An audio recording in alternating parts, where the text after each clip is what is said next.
غواړي چې په ژوند کې دې بدلون راشي، په خپل ژوند باندې ستومانه ښکاري، د ژوند نه خوشحاله نه یي، غواړي چې د پرون نه دې نن ښه شي، د نن نه دې سبا ښه شي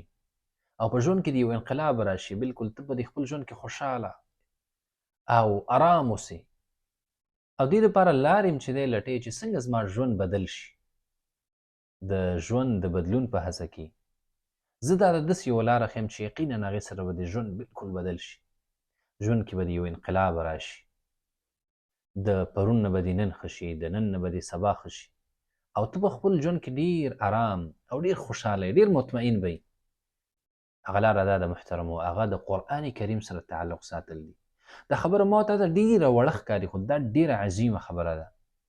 دا د هغه خلکو نه پوښتنه وکړه چې چا د قرآن کریم سره تعلق دی، چې هغوی په ژوند کې څومره ارام دي، څومره خوشحاله دي.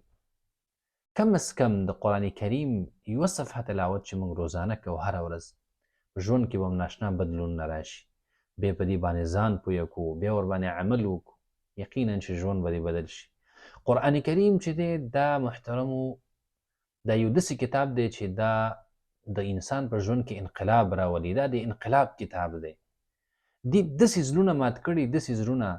چې هغه د ګټو نه جوړ وو، هغوی کې د ایمان ذره نه وه او چې کله یې دا قرآن کریم اورېدلی دی هغه زړونه بلکل ویلي شوي دي، هغوی ایمان راوړی دی، هغوی چې دی الله سبحانه وتعالی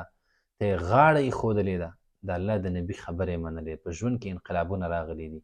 هغه خلکو چې په قرآن کریم باندې عمل کړی. که ته هم غواړې چې په ژوند کې د انقلاب راشي او ژوند کې د ارامه سکون راشي، نو دې قرآن کریم سره تعلق وساته.